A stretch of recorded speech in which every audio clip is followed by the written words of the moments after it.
السلام عليكم. هنتكلم النهارده عن جهاز اوبو الجديد. طبعا كلنا شفنا اللي هو الاوبو اف 11 برو، بس المره دي سامسونج عملت اللي هو سلسله جديده من سلسله الاوبو اللي هي اسمها رينو، بمقدار زوم 10 اكس كود كواليتي. حاجه ممتازه طبعا جدا من اوبو اللي عملتها في الجهاز دوت، وجايه السنه دي تقولها جامد جدا طبعا في الاجهزه وفي النوتش وفي الحواف، كل حاجه. طبعا اوبو متميزه بالذات في الكاميرات في الاوبو، طبعا شغاله صح السنه دي جدا جدا بامانه يعني.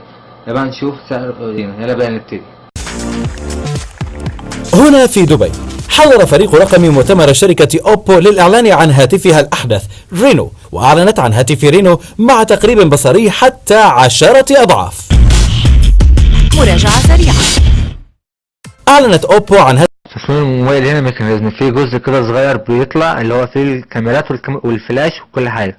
الموضوع هنا كويس، بس لازم انت تخاف طبعا من موضوع الموتور دوت، مع الاستخدام ممكن يبوظ طبعا، عشان عمليا يعني الموتور دوت مش متأكد هيكمل معانا مع الوقت ولا لا، لسه ما شفناش. طبعا التليفون احسن من اللي قبله، احسن من الفايند اكس طبعا. الجهاز هنا بيجي من الازاز وعليه جورا جلاس 6، يعني الحاجة هنا ممتازة طبعا. يعني الموبايل في العادة لو وقع ممكن ما يتكسرش، والجهاز هنا هيجي بصمة في الشاشة وهتبقى سريعة جدا طبعا، ده اعتقادي تقريبا، بس الشاشة هتبقى سريعة، بس هنشوف مع بعض. نتكلم بقى عن الشاشة. بما ان الكاميرا الأمامية طبعا محطوطة في موتور ومش باينة طبعا، يبقى انت كده تاخد شاشة كاملة طبعا، مفيش حواف، مفيش حواف خفيفة جدا، اخف من الاوبو 11 برو طبعا. لذلك شاشة الجهاز كبيرة طبعا بدون حواف، تاخد حاجة ممتازة طبعا في الجهاز دوت. الشاشة هنا من نوع أموليد بحجم 6.6 بوصة، بدقة 2340 في 1080 فول اتش دي بلس، كثافة بكسلات 387 بكسل لكل بوصة، حجمها 6.6 بوصة، حاجة ممتازة. يعتبر فابلت مش تليفون، بس هيبقى في الاستخدام في الألعاب وكل حاجة ممتازة طبعا. وطبعا الجهاز هنا في الطب طبعا، تقدر تلعب ألعاب براحتك وكل حاجة انت عايزها على الجهاز براحتك. جاي بسناب دراجون 855. انت متخيل معالج في الفئة ديت بالإمكانيات ديت وبالسعر دوت؟ حاجة ممتازة جدا. بدقة تصنيع 7 نانومتر، والمعالج الرسومي طبعا من كوالكوم. والجهاز هنا بيجي بذاكرة داخلية 128 جيجا وب6 جيجا رام، او 256 جيجا و6 جيجا رام برضو، او 256 جيجا و8 جيجا رام. بقى هنتكلم بقى عن الكاميرات. الجهاز هنا بيجي 3 كاميرات من الجهة الخلفية، وبتحقق هنا 3 كاميرات الخلفية بزوم بصري لحد 10 اكس من غير ما تفقد كواليتي، وبتحقق زوم الكتروني 20 اكس، بس طبعا الكواليتي هتقل شويه. اما بقى اللي هو جهاز اوبو اللي هو امكانيه زوم 10 اكس او 20 اكس، اللي هو الزوم الالكتروني من غير ما تفقد كواليتي خالص، حاجه ممتازه جدا. اتمنى طبعا ان يكون الكلام ده واقعي وحقيقي. نتكلم بقى عن الكاميرات الاولى هنا بتيجي بدقه 48 ميجا بكسل بفتحه عدسه اف 1.7. الكاميرا الثانيه بتاع الزوم 13 ميجا بكسل بفتحه عدسه اف 3.0، تقريب بصري 10 اكس.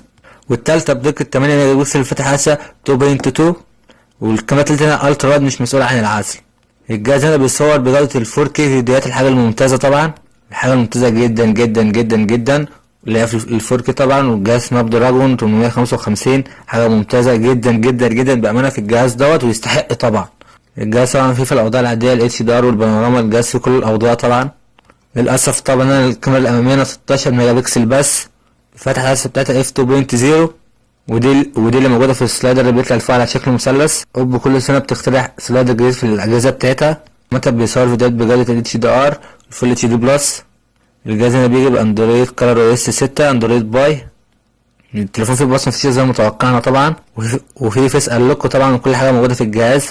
البطارية بتاعته بطارية عملاقة 4065 ملي أمبير، بتدعم منها الشحن السريع خاصية الفوق 50 واط، يعني الجهاز هيشحن في فترة قليلة جدا. ومنفذ شحن يو اس بي تايب سي، اعتقد التليفون كله هيشحن في حالة اقل من ساعة. طبعا سعر الجهاز اتحدد اللي هو 4000 يوان، اللي هو بالمصري ما يعادل 10000 جنيه مصري. طبعا الجهاز في مصر نزل ب 10000 جنيه في المواصفات ديت، تبقى حاجة ممتازة جدا طبعا من اوبو. بس كده اتكلمنا عن الجهاز وسعره ومواصفاته. اللي عجب الفيديو بقى اعمل سبسكرايب ولايك وفعل زر الجرس عشان يوصلك كل جديد عننا، وكومنت وشير للفيديو ولو رايك في التعليقات. طبعا الجهاز هيكون 10000 جنيه ده مش بالضريبة، يعني الجهاز هيجي بالضريبة 14%، مش عارف هيكون سعره كام بالظبط. بس السلام عليكم.